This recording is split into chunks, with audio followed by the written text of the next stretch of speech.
Well, hello everyone. I've tried to do this video twice today, and every time I start doing it, the phone rings. I'm going to talk about the Constitution and some of the things that have gone wrong in recent years, and how we're being ripped off by the Parliament and the judiciary, and the ignorance of our democratic and social freedoms are being eroded by dodgy practices, shall we say. And let's be polite about this to start with, and I'm sure I'll get a bit angrier. So the Constitution was there, written in 1901, to protect Australia and Australians, and to define what it is we are as a country, and to ensure the separation of powers between the government themselves and the judiciary, and to look at how we elect and define the democratic processes and our freedoms and our rights under that document. Now, Parliament have been ripping us off for some time, and I want to talk about something really dirty that most people in Australia won't talk about and the media will not tell you about. And that's the Parliament's ability to undermine the actual Constitution itself. And I've talked many times, recent times, and you can look back at some videos about how they've rigged elections in their favour. And so I want to talk about something important, and that's the Constitution, where it had sections in there that said, until Parliament otherwise provides. So let's look at what dodgy really is, and one of the reasons the yellow vests have to stand to redefine what our rights and liberties are, to restore the Constitution, and to take back our power over Parliament. And it's very simple. When you go in to nominate to be in an election, there's a process involved under electoral law. It's called a nomination process. Now, I've actually endured that process quite a few times in the last 20 years as a federal and state candidate, and I get given a form that says you wish to nominate, and on that form it has I have to tick a box saying that I'm not in conflict with section 44 of the Constitution. In other words, my primary goal is to represent the people of Australia, no other outside interests, and that's why it was written. Now, as you know, in recent times, section 44 has seen the invalid election of several members who have been sacked and then went on to regain their positions in Parliament. And I'd like to talk about that. Now, what happens is if you tick yes to that, that you're okay, you are valid to run for Parliament, it also says there that if you actually lie, it's actually it's a crime under the Crimes Act and enforceable against you. So when you nominate, in my case as an independent, we go away and we check section 44. What does it mean? What is it? And we do our nomination, and we tick that box as yes, we're validly able to run to be a member of Parliament to represent the people of Australia.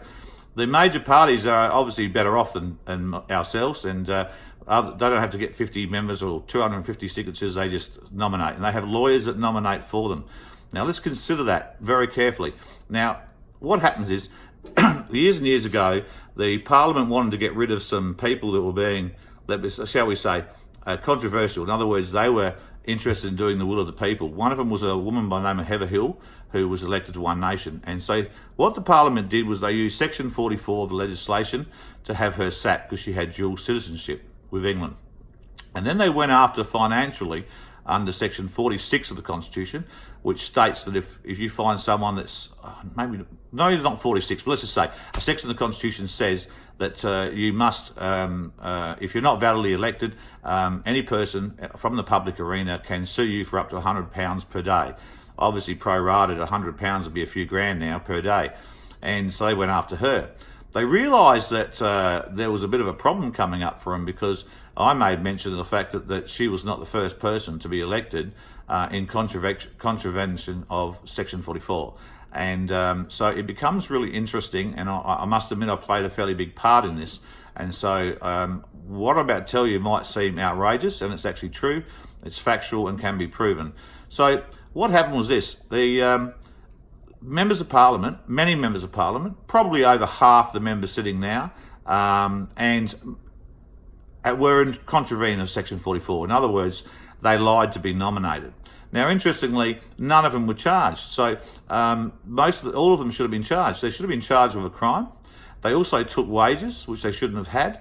And under section 46, if I remember correctly, you cannot make a decision in Parliament unless you're a member of Parliament, a validly elected member of Parliament. So you have over half the Parliament, in my opinion, that, and this is the Parliament currently sitting, that, or sitting since 2016, shall we say, that were not validly elected. So they should have been charged with a crime under the Crimes Act, but they weren't.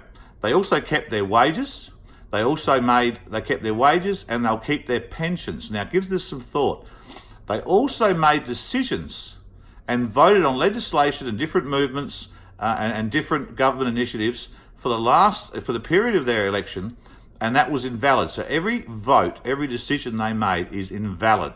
Now, that might seem pretty outrageous, but it's worse than that, because this is just because these guys got called out. Over the last 30 years, over half of Parliament have been invalidly elected. They have continued on to take pensions. So they first of all, they lied to us to be elected. They dismissed the constitutional right to be elected. They ignored the protections under the Constitution to be elected. They weren't charged with any crimes because Parliament decided they shouldn't be, even though they should. They took wages, massive wages, you all know what they're like, and they're on pensions. So if we go back 30 years, half the decisions made by Parliament are invalid, half the pensions being received right now are invalid, none of them been charged with a crime under the Crime Act. Now, I don't know about you guys, try committing a major crime. Try lying, right, on paperwork to deceive the government of, say, $170,000 a year, and see what happens to you. See if Parliament says, oh, no, don't charge him. Actually, in fact, even if you just drive down the road and do 5 k's over the speed limit, they'll come after you. Or if they send a registration repayment schedule out to you, and they forget to send it and you forget to pay your rego, see what happens. Ask them if Parliament can excuse you, because they excused all of these crooks. And these crooks made decisions. Lots and lots of decisions. In fact, lots of them were terrible decisions. They were undemocratic, they were unconstitutional, and they go against the rule of law, a lot of presumption of innocence and things like that. So we now have a Parliament, for the last 30 years, it's been operating outside the Constitution. Their election of most of their members was invalid, and they have stolen and not stolen just your money, they've stolen your rights, they've stolen the power of the Constitution, they've taken away your freedoms and everything else by writing legislation that's bad. They had no right to even be in Parliament in the first place. And I'll give it to the Greens. When this first happened, I put up a notice to the Commissioner. I put the Commissioner and the High Court on notice this was happening. I was ignored, that's expected. I didn't have the 20 grand it would take to file and have a go at these bastards at the time. In 2016, I brought it up again. I said to the Electoral Commissioner, there's lots of things going wrong here in this election. There's people missing out on their vote. There's ballot papers been given out that are wrong. There's missing ballot papers. There's a whole raft of things that are very corrupt practices. I've already talked to you many times about how corrupt the election system is just on its own, because these same people that are ripping you off also write electoral law, and they do it in such a way to ensure there's structural biases in their favour that makes sure that you have no say over who gets elected. And on top of that, they get elected illegally and do this sort of stuff to you, which is ridiculous. So anyway, I arced up at the Commissioner and I put up a poll online and exposed quite a lot of information. And in that I mentioned that a lot of the Greens had run as candidates and none of them could be validly elected. In other words, they were preference grabbing, people that could never have won or sat in Parliament, preference grabbing and passing them on to Labor. And I said, well, that's just as bad as rigging an election. The couple of the Greens, I'll give them points, came forward and resigned after the federal election.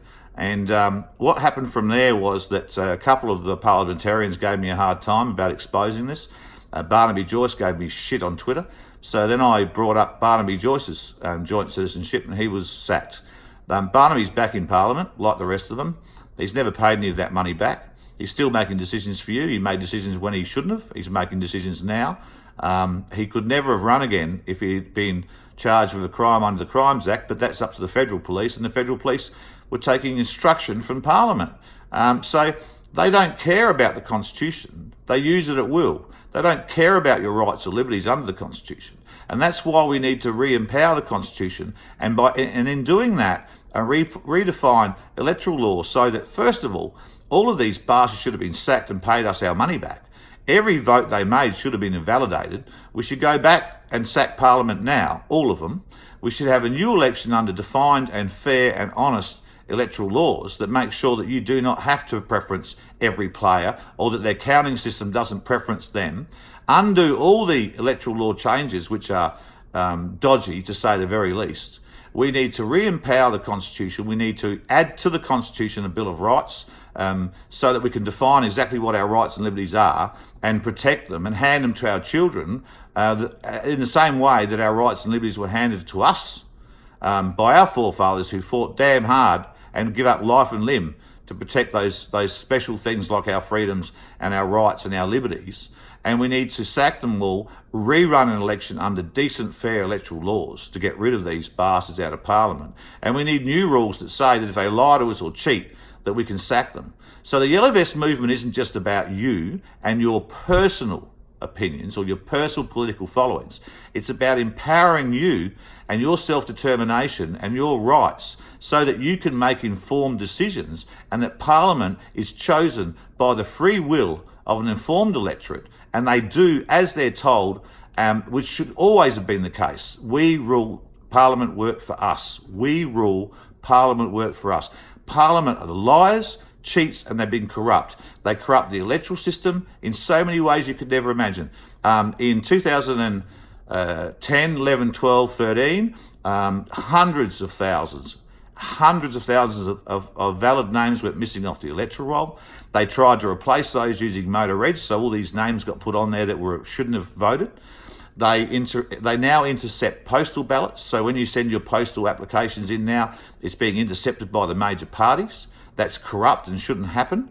There's missing ballot papers in the tens of thousands. In fact, every election for the last 20 years or more, there has been more missing ballot papers and votes than there have been in the winning margin. So think about that. There's not been a valid, decent election held at law in this country for nearly 30 years. And you've had two prime ministers, and you can look this up yourself, two prime ministers that have refused to take the oath under the schedule of the Constitution. In other words, they should never have sat as prime ministers.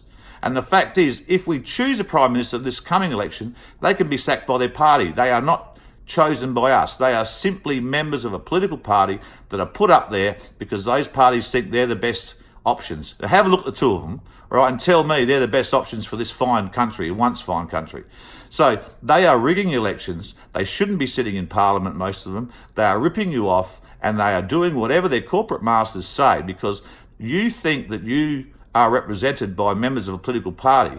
Those people in there represent their political party, and their political party does what they are told by those that lobby for them and that fund their political parties. So there's people above Parliament that are describing what Parliament should do, and that's the only person that should be there is us, not some foreign multinational companies or big lobby groups or left or right of politics. Politics is about the will of the people, all right, and it's about the majority rule, okay? The Yellow Vest movement will try its very best to give you your rights and liberties back. They'll give you your voting rights back, and they'll try and buy your country back. But then what you do with it is up to you, and that's where you must make informed and free decisions about your future. And I'll do all I can to fight for that, as I always have. Thank you.